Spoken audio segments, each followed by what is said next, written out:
everyone, this is Steve Rozenberg with Mynd Property Management, and today I am joined with Brian Waters, who is our portfolio manager in the Tampa division of Mynd. Brian, thanks so much for joining me today. Definitely. Thanks for having me, Steve.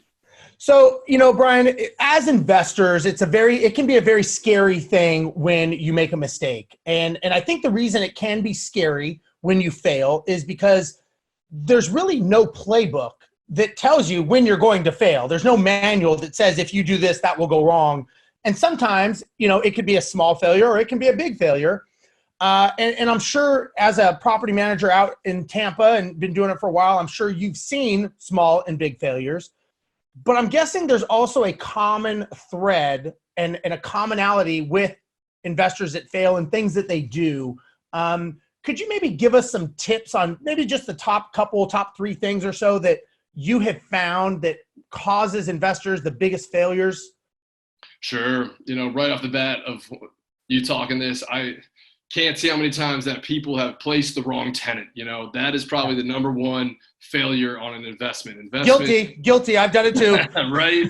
So cash flow is number one, right? You need to have them pay rent to pay all your other dues. But if you don't have a great tenant in there, man, a lot can just go wrong super fast. So placing the wrong tenant, doing your due diligence, doing their application, checking credit, checking previous landlords, checking their,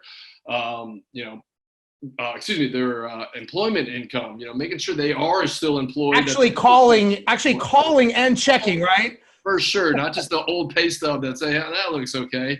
Yeah. But checking all these boxes to make sure they're good. Any liens on their account, any felonies, of course, misdemeanors, right? They're judging character. If they're having a couple felonies or misdemeanors, there's a good chance they actually might forget rent or skip out on rent. Getting into fights with their landlords would probably be one that I would maybe think twice of.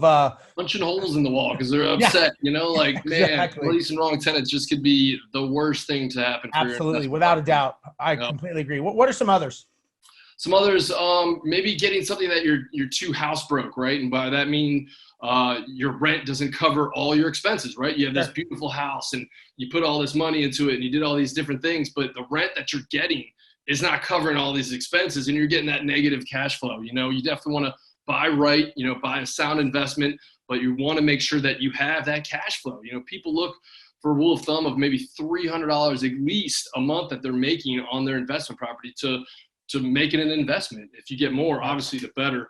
But you definitely want to make sure that it's a sound investment and that it's going to produce that cash flow to keep it positive. Yeah. Okay. And you got a third? Can you give us can you round it out? So, this one's just going to be helping me out and pushing our business, but having the right property manager, right? You definitely want to have someone that knows their stuff, that is going to tell you the right things and tell you what to do, what not to do, right? And we even like to start before they even buy. If they're like, hey, Brian, what do you think about this property? Be like, it is a great property, but your rent's looking at $1,500 and you probably need to be at $1,800 to make it a sound investment. So I don't know if it's a good cash-wise decision to do that. So we love starting before. We love helping finish. We'll provide those reports for you. We'll definitely do the applications because at the end of the day, we're going to be doing the dealing with that tenant. So we want to make sure that tenant can pay rent, is responsive, is good communication, is going to take care of the property. So having the right property management team, let us handle it for you. Let us make sure it is a producing, cash flowing investment and really taking care of your property. That's great. And I can echo those because I will just add to those for the people watching that number one, when you talked about putting in the wrong resident, I would say that, again, when I was first starting out, I had that. And it was amazing when you put the wrong resident in, the turmoil that you can have in your life, as opposed to putting the right one in and everything goes normal. And it's one of those things that all of a sudden I'm thinking to myself, this could either be the worst industry I've ever picked, or depending on the resident, man, this is great. I could own 20 of these without. And it all starts and stops with picking or not picking the right resident. I used to say, once I learned my lesson, and we used to have a 1% eviction rate. And I used to say the reason is we would evict 95% of our residents before we put them into the property, because all of a sudden you're taking someone else's problem and you're bringing them, and now they're your problem. So that 100%. And then there's fair housing laws, discrimination, what you can and cannot ask. Certain cities like Oakland, and I don't know if you know this, but in Oakland, you can no longer do a criminal background check on a potential resident. That's illegal.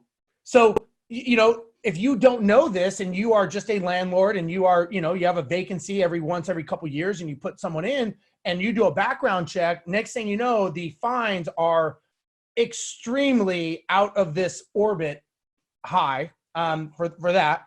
And on top of that, now, you had mentioned purchasing the house with the numbers. A lot of investors, again, guilty as charged, would make the numbers fit the deal. Anything I had to massage them to make it work, I'd say, well, maybe if I get a little bit more in rent and, maybe if I can get this, maybe maintenance won't be that much. Well, the reality is those numbers are there for a reason. That's historical data. And there's a reason those numbers exist. And it's not up to us to read between the lines. It's black or white. And I think that when we put our own spin or our own interpretation on what we think it should be, as opposed to what it actually is telling us, is where a lot of failures happen. And just rounding it out, like you said, the management company, that's the engine, of this whole thing. That's what makes the train go down the tracks, in my opinion. And my perspective is that when you buy a rental property, for those watching, you're buying 4 walls and a roof. That's it. It's the business running inside of that 4 walls and the roof for the next 30 years is what actually gives you the return. So if you want to have a successful business, you've got to hire a successful team. And absolutely, that to me is what the management company does. And they are the operating system of that business. And those are great. So Brian, I mean, obviously, a lot about this industry and, a lot about successes as well as helping people stay away from failures. And obviously smart investors are going to give you a call. They're going to talk to you. How would they get a hold of you to kind of dig a little deeper with you?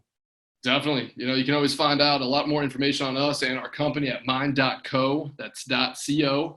And you can always give me a call. This is my cell phone number, 813-563-8499. Always love talking real estate, no matter the outcome. So if you need help, discussions, thoughts, I definitely want to be a win-win with the investor that we work with. If we make sense for you, give us a call. Let's see if we can help you out.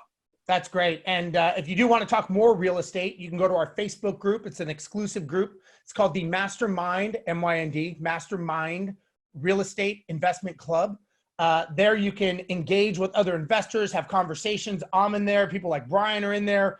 You can get everyone from brand new investor to very experienced people, all the way bigger pockets, you name it, they're on there. So it's a great place and it's a great community to be able to ask questions and feel the ability to ask those questions and not feel, that you shouldn't. We also have a podcast show. It is called The Mindful Investor. Comes out every Friday on iTunes, Spotify, and all other respected channels. You can like and subscribe, and there you will get everybody from the brand new novice investor to the very, very experienced expert in the industry.